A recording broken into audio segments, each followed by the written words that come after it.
And we continue to track Idalia. And something that I noticed with the storm, I mean, woke up this morning, saw it was going to be a 2, and then realized, oh my goodness, no, it's going to be a 3 before it makes landfall. Yeah, there are computer models that vary a little bit, but a lot of them are going a little stronger than the current forecast track right now. So we'll see what happens. I mean, Chris just spoke about it briefly with the Hurricane Center and talked about the temperatures in the Gulf of Mexico. They can really accelerate. We've seen it. We saw it last year with Ian. We know the waters here at the beach are so the warmest they've ever been. It's just really explosive. And even now, I'm going to show you this visible satellite picture. You can see the explosion of clouds. Look at this right in the middle of the storm. Watch this. Just in the last few, you see that big plume there of convection. That is power.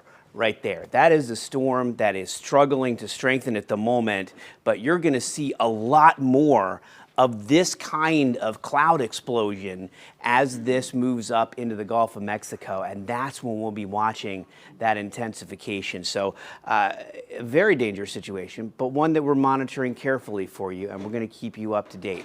Here's a wider look at it. Look at Franklin out here with that well-defined eye, a Category 4 hurricane moving up toward Bermuda right now. A tremendous storm, and folks in Bermuda really preparing for that. That's the only place that's going to be impacting. And then for Idalia down here, we're watching that track, the latest track from the Hurricane Center, moving north at 8, winds at 70. It's going to continue, but it is going to accelerate in speed. I know it's moving slowly right now, but it's going to start to pick up a lot of speed. One interesting thing here, look how narrow the cone is. This is how in agreement all the computer models are. They're so tight together that it's going to move right up this track right here, the center of the storm. But you will notice, if you're watching carefully, and I know a lot of you are because you respond to me on social media really quickly, the track as compared to earlier today has been nudged just a little bit to the west. It's a little bit more west than it was earlier today. Earlier today it was down a little closer to central Florida. It's been pushed back a little bit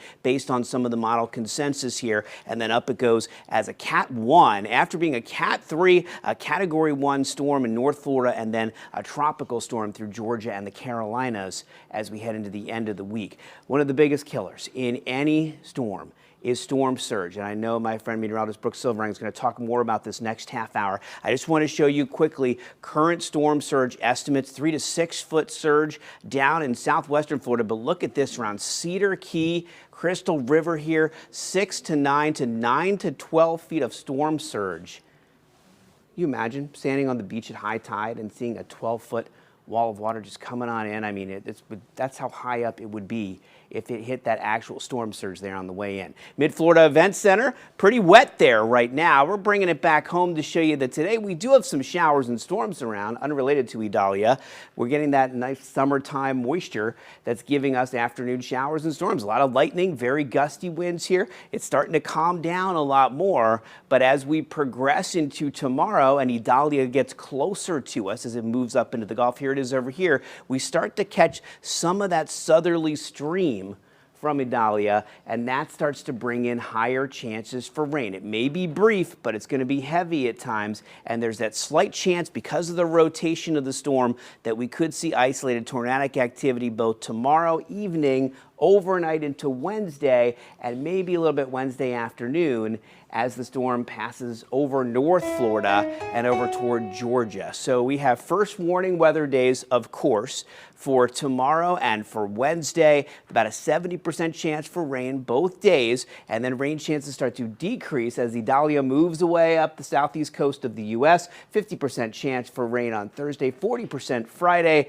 Holiday weekend coming up, looking pretty good. 30% chance for rain Saturday and Sunday. That's a look at your forecast.